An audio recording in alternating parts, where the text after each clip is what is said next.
ಒಟ್ಟಿಗೆ ಒಂದೇ ಟೈಮಲ್ಲಿ ಆಗುದು. ಎಂತ ಮಾಡುದು ಒಂದೇ ಟೈಮಲ್ಲಿ ಎಷ್ಟು ತಿನ್ಲಿಕ್ಕೆ ಆಗುತ್ತೆ ನಿಮ್ಗೆ? ತಿಂದು ನಿಮ್ಗೆ ಅಷ್ಟು ತಿನ್ಲಿಕ್ಕೆ ಆಗಲ್ಲ. ಒಂದು ತಿನ್ಬೋದು, ಎರಡನೇ ತಿನ್ಬೋದು, ಮತ್ತೊಂದು 4-5 ಉಂಟಲ್ವಾ. ನಾನೆಂತ ಮಾಡ್ತೀನಿ ಅಂದ್ರೆ ನನ್ನ ರೆಂಟ್ ಮನೆಯಲ್ಲಿ ಅಕ್ಕಪಕ್ಕದವರು ಅವರಿಗೆ ಹಣ್ಣು, ಅದೇ ಹಲಸಿನ ಹಣ್ಣು ಇಲ್ಲ, ಅವರಿಗೆ ಒಂದೊಂದು ಕೊಡ್ತೀನಿ. ಅವ್ರಿಗೆ ತುಂಬಾ ಇಷ್ಟ. ಅವರು ಜಾಸ್ತಿ ನೋಡ್ಲಿಕ್ಕೆಲ್ಲ ತಿನ್ಲಿಕ್ಕೆಲ್ಲ ಅಲ್ವಾ, ನಮ್ಗೆ ಈಗ ತಿಂತಾ ಇರ್ತೀವಿ. ಯಾರಿಗೆಲ್ಲ ಅವರಿಗೆ ಒಂದೊಂದು ಕೊಡ್ತೀನಿ. ಮತ್ತೆ ನಾನು ಆ ಟೈಮಲ್ಲಿ ಎಂತ ಮಾಡ್ತೀನಿ ಗೊತ್ತು, ಮುಂಬೈಗೆ ಕೂಡ ಹೋಗ್ತೀನಿ. ಮುಂಬೈಗೆ ಹೋಗಿ ನಾನು 2-3 ತಕೊಂಡು ಹೋಗ್ತೀನಿ. ಏನ್ರಲ್ಲಿ ತಗೊಂಡು ಹೋಗ್ತೀಯ? ಟ್ರೈನಲ್ಲಿ. ಗೋಣಿಯಲ್ಲಿ ಹಾಕ್ತಾರೆ, 3 ಕೊಡ್ತಾರೆ, ಅವರೇ ಇಡ್ತಾರೆ.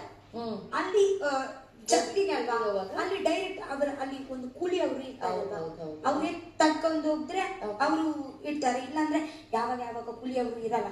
ನಾನೇ ಇದೆ ಮಾಡು ತಕೊಂಡು ಸ್ಲೋ ಆಗಿ ಕರ್ಕೊಂಡು ಹೋಗುದು. ನನ್ನ ಅಮ್ಮಗೆ ಸರ್ಪ್ರೈಸ್ ಕೊಡ್ತೀನಿ. ನನ್ನ ಅಮ್ಮಗೆ ಹೇಳಲ್ಲ ನಾನು ತಕೊಂಡ್ ಬರ್ತಾ ಇದ್ದೀನಿ ಅಂತ. ನೋಡೋರಿಗೆ ಅವರಿಗೆ ಖುಷಿ ಆಗುದು. ಗುಜ್ಜೆ ಯಾರಿಗೆ, ಹಲಸಿನ ಹಣ್ಣು ಯಾರಿಗೆ ಇಷ್ಟ ಇಲ್ಲ ಎಲ್ಲ. ಮತ್ತೆ ಮುಂಬೈ ಹೇಗಂದ್ರೆ ಅವರು ವರ್ಷದಲ್ಲಿ ಒಂದೇ ಸತಿ ಬಂದು ತಿಂತಾರೆ. ಅವರಿಗೆ ಹೇಗ ರುಚಿ ಇದೇ ಆಗುತ್ತೆ. ಮತ್ತೆ ನನ್ನ ಅದ್ರಲ್ಲಿ ನೀನು ಊರಿಂದ ತಗೊಂಡು ಹೋದೆ ಅಂದ್ರೆ ಅದರಿಂದ ಖುಷಿ. ನನ್ನ ಅಮ್ಮ ಅವರ ನೇಬರ್ಸ್ ಅವರು ಇರ್ತಾರಲ್ವಾ, ಊರಿನ ಜನವರು, ಅವರಿಗೆ ಒಂದೊಂದು ಹಾಫ್ ಅಲ್ಲಿ ಪೀಸ್ ಕೊಡ್ತಾರೆ. ಬಾಂಬೆ ಉಡುಪಿಯವರು ಇದ್ದಾರೆ ಅಕ್ಕಪಕ್ಕ ಮನೆಯಲ್ಲಿ. ಎಷ್ಟು ಇದ್ದಾರೆ ಗೊತ್ತುಂಟ ಅಕ್ಕಪಕ್ಕ ಮನೆ.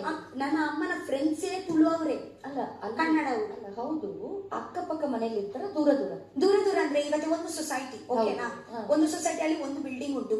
ಒಂದು ಬಿಲ್ಡಿಂಗ್ ಅಲ್ಲಿ 3 ಫ್ಯಾಮಿಲಿ ಸೌತ್ ಇಂಡಿಯಾ ಕರ್ನಾಟಕದವರು. Apartment building. ಒಂದು ಸೊಸೈಟಿಯಲ್ಲಿ 1 ಅಪಾರ್ಟ್ಮೆಂಟ್ ಉಂಟು, 2 ಅಪಾರ್ಟ್ಮೆಂಟ್ ಉಂಟು, 7 ಅಪಾರ್ಟ್ಮೆಂಟ್ ಉಂಟು. ಓಕೆ, ಟೋಟಲ್ ABCD ಅಂತಲ್ಲ. ನನ್ನ ಇಂದ್ರಪ್ರಸ್ಥ ಬಿಲ್ಡಿಂಗ್ ಅಲ್ಲಿ 3 ವಿಂಗ್ ಉಂಟು. 3 ವಿಂಗ್. ದ್ರೋಣಗಿರಿಯಲ್ಲಿ 4 ವಿಂಗ್ ಉಂಟು. ಹಿಮಗಿರಿಯಲ್ಲಿ 3 ವಿಂಗ್ ಉಂಟು. ಶೇಷಗಿರಿ, ಮತ್ತೆ ಭವಾನಿ, ರಾಜಮಾತಾ, ರಾಜರತ್ನ. ಸೊ ರಾಜರತ್ನದಲ್ಲಿ ಒಂದು 6 ಫ್ಯಾಮಿಲೀಸ್ ಇದ್ದಾರೆ ಕರ್ನಾಟಕದವರು. ಇನ್ನೇ ಮಾಡ್ತಾರೆ. ಅವಾಗಲೇ ಸರ್ಪ್ರೈಸ್ ಅನ್ಸಲ್ಲ ನಮ್ಗೆ, ಜೊತೆಲಿದ್ದಾಗಲೇ ನೀನ್ ಹೇಳ್ಬಿಟ್ಟು. ಇವಾಗ ಅಕಸ್ಮಾತ್ ಸ್ಪಂದನ ಬಗ್ಗೆ ಏನು ಹೇಳ್ಬಿಟ್ಲು, ನಾನು ಸ್ಪಂದನ ಬಗ್ಗೆ 10 ನೆಗೆಟಿವ್ ಹೇಳ್ತೀನಿ ಅಂತ ಅನ್ಕೊಂಡ್ರೆ, ಅಷ್ಟು ನೆಗೆಟಿವ್ ಕಂಡು ಹೆಂಗಿದ್ದ ಗುರು ನಿನ್ನ ಜೊತೆ ಹೇಳಿದೆ. ಫೇಕ್ ಅಂತೂ ಮಾಡಕ್ಕಾಗಲ್ಲ.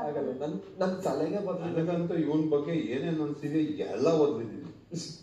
ಇವಾಗ ನಂಗೆ ಗೊತ್ತಾಗ್ಬಿಟ್ಟಿದೆ.